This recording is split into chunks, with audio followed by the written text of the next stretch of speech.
Hi friends, అందరికీ నమస్కారం. నేను ఈరోజు ఈ వీడియోలో మన కోళ్ళకి ఒక మంచి ట్రిక్ అయితే చెప్తాను అనమాట. వీడియోకి వెళ్ళబోయే ముందు నాది రిక్వెస్ట్, ఈ వీడియోని లాస్ట్ వరకు ఎండ్ వరకు చూడండి, ఎక్కడ స్కిప్ చేయకండి. వీడియోలకి అయితే వెళ్ళిపోదాం. ఇదైతే తెలుసుగా ఫ్రెండ్స్, దీన్ని అయితే మునగాకు అంట అనమాట. ఈ మునగాకు మనం మన ఇళ్ళల్లో ఎవరి ఇంటి దగ్గరైనా అడిగితే ఇస్తారు.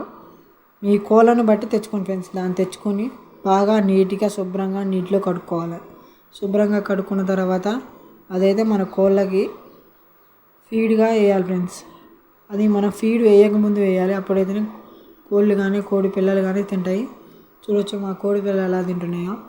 ఇది తినడం వల్ల ఏంటంటే కోడి పిల్లకి గ్రోతింగ్ అయితే బాగా వస్తుంది అనమాట. గ్రోతింగ్ మంచిగా ఉంటుంది. అందులోటి రోగనిరోధక శక్తి పెరుగుతుంది. ఇందులో కాల్షియం కూడా ఉంటుంది ఫ్రెండ్స్. ఇది మన కోడి పిల్లలకనే కాదు, పెద్ద కోళ్ళకు కూడా వేసుకోవచ్చు అనమాట. చూడొచ్చు మా కోడి పిల్లలు ఎలా తింటున్నాయో.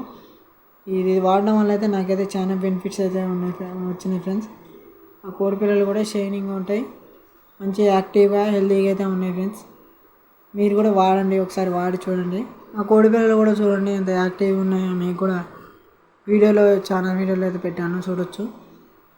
వర్షంలో అయితే ముఖ్యంగా అయితే మన కోడి పిల్లలైనా కోళ్ళైనా కానీ కోళ్ళు చదివే వాళ్ళు తీసుకోవాల్సిన ఒకటే జాగ్రత్త మీన్స్, కోడి పిల్ల మాత్రం వర్షంలో తడిస్తే మనకి చాలా రోగాలు రావడానికి అయితే చాలా అవకాశం ఉంటుంది. అంతేకాకుండా మన కోడి పిల్లలకు అమ్మే విధానం కూడా కొంచెం నీట్గా రోజు క్లీన్ చేసుకునేటట్టుగా ఉండాలి ఫ్రెండ్స్. అందువల్ల అనేది మనకి కోళ్ళకి రోగాలు ఎక్కువైతే రావు. ఇప్పుడైతే వర్షాకాలం కాబట్టి రోగాలు ఎక్కువగా వస్తాయి. కొంచెం జాగ్రత్తగా అయితే ఉండండి.